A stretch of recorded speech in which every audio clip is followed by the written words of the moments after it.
Hi అండి, నేను మీ Shilpa Vinay. Welcome to Vincy kitchen. ఈ రోజైతే మనం రథసప్తమి రోజున చేసే స్పెషల్ ప్రసాదం రెసిపీని చూద్దాము. రథసప్తమి రోజున చిక్కుడు గింజలు వేసి పరమాన్నం చేస్తుంటారు. అలాగే సూర్యునికి ప్రీతికరమైన గోధుమలతో కూడా, అంటే గోధుమ రవ్వతో పరమాన్నం కూడా చేస్తుంటారు. ఈ రోజైతే మనం గోధుమ రవ్వ పాయసం ఎలా తయారు చేసుకోవాలో చూద్దాము.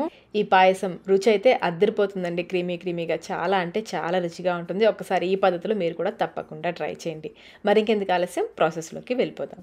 పాయసం కోసం ఇక్కడ నేను 3/4 కప్పు గోధుమ రవ్వ తీసుకున్నాను. ఆ మిగతా 1/4 కప్పు వచ్చేసి పెసరపప్పు తీసుకుంటున్నాను. మొత్తం కలిపి 1 కప్పు. వీటిని లో మీడియం ఫ్లేమ్లో కలుపుకుంటూ వేయించుకోవాలి. మాడిపోకుండా కలుపుకుంటూ వేయించుకోవాలి.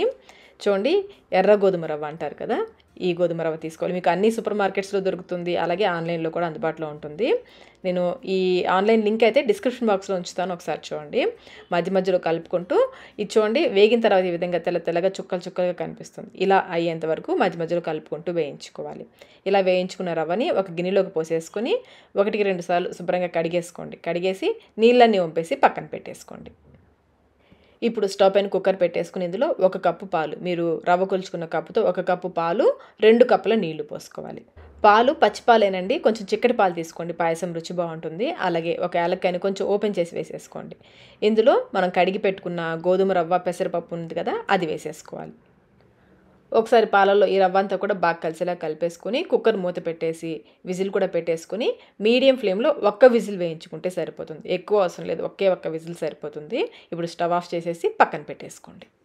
ఇప్పుడు స్టవ్ పైన మరొక గిన్నె పెట్టేసుకుని ఇందులో 1 టేబుల్ స్పూన్ నెయ్యి వేసేసి, నెయ్యి కాగిన తర్వాత కొన్ని కొబ్బరి ముక్కలు వేసుకొని వేయించుకోవాలి. పచ్చివైనా పర్లేదు, ఎండు కొబ్బరి అయినా పర్లేదు.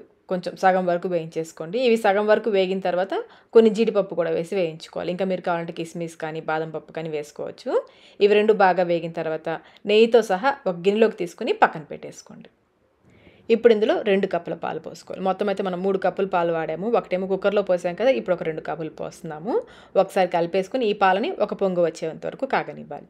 ఈలోపు కుక్కర్లో ప్రెషర్ కూడా పోయి ఉంటుంది. మూత తీసేసుకుని ఒకసారి కలుపుకోండి. రవ్వ కూడా చూడండి చక్కగా ఉడికిపోయింది కదా. ఇలా కుక్కర్లో ఉడికించుకున్నామంటే రవ్వ చక్కగా ఉడుకుతుంది, బాగా సాఫ్ట్గా ఉంటుంది రవ్వ. ఒకసారి కలిపేసి మూత పెట్టేసుకోండి ఆరిపోకుండా. పాలు కూడా పొంగొచ్చేసాయి. ఇప్పుడు ఇందులో ఉడికించుకున్న రవ్వ వేసేసుకోవాలి. నిదానంగా వేసుకోండి, లేదంటే పాలు పైకి చిందుతాయి.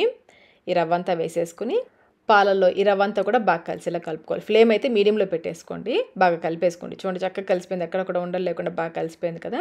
ఇలా బాగా కలిపేసుకుని ఇందులో 1 టేబుల్ స్పూన్ నెయ్యి కూడా వేసేసుకోండి. నెయ్యి వేసేసి మళ్ళీ ఒకసారి కలిపేసి ఈ పాలలో కొంచెం సేపు ఈ రవ్వను ఉడికించుకోవాలి. ఇది కొంచెం పలుచగా ఉంది కదా, ఇది ఇంకొంచెం దగ్గర పడేంత వరకు, మరీ చిక్కగా కాదు, కొంచెం దగ్గర పడేంత వరకు ఉడికించుకోవాలి. మూత పెట్టేసుకోండి, కొంచెం పక్కకు పెట్టుకోండి. మరీ పూర్తిగా పెట్టేశారంటే పాలు పొంగిపోతాయి. 5 నిమిషాల పాటు లో మీడియం ఫ్లేమ్లో ఉడికించుకోవాలి. అడుగు పట్టుకోకుండా మధ్యలో కలుపుకుంటూ ఉండాలి.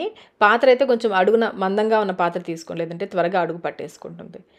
చూడండి కన్సిస్టెన్సీ ఈ విధంగా ఉండాలి, మరి చిక్కగా ఉడికించేయద్దు. ఇలా ఉడికించుకుని స్టవ్ ఆఫ్ చేసేసుకోండి. ఇప్పుడు ఇందులో తురుముకున్న బెల్లం 1 కప్పు, ఇంకొక 1/4 కప్పు వేసుకోవాలి. ఇంకొక 1/4 కప్పు వేసుకోవాలి. స్వీట్ ఎక్కువ తినే వాళ్ళైతే 1.5 కప్ వరకు వేసుకోవచ్చు. బెల్లం వేసాక కలపకండి, కొంచెం లోపలికి ఇలా నొక్కి పెట్టేస్తే సరిపోతుంది. ఇలా లైట్గా నొక్కేసి మూత పెట్టేసామంటే 5 నిమిషాలకి బెల్లం చక్కగా కరిగిపోతుంది.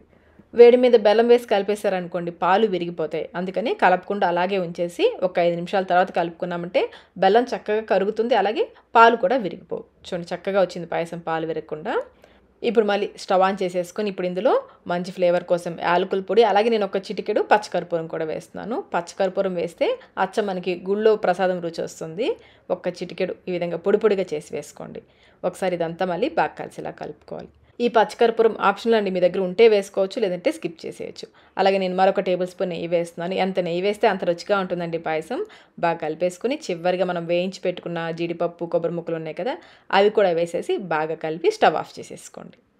అంతేనండి, గోధుమ రవ్వ పాయసం లేదా గోధుమ రవ్వ పరమాన్నం రెడీ అయిపోయింది. చూడండి ఎంత క్రీమీగా ఉందో కదా, టేస్ట్ కూడా చాలా బాగుంటుంది. ఈ రథసప్తమికి మీరు కూడా ఈ గోధుమ రవ్వ పాయసం తయారు చేసుకుని సూర్యభగవానికి ప్రసాదంగా నైవేద్యంగా సమర్పించుకోండి. మరి మీరు ట్రై చేసి మీకు టేస్ట్ ఎలా అనిపించిందో మాకు కమెంట్ రూపంలో తెలియచేయండి. వీడియో నచ్చినట్లయితే లైక్ చేయండి, మీ ఫ్రెండ్స్కి, ఫ్యామిలీ మెంబర్స్కి షేర్ చేయండి. మన ఛానల్ని ఫస్ట్ టైం చూస్తున్నట్లయితే సబ్స్క్రైబ్ కూడా చేసుకోండి. Thank you.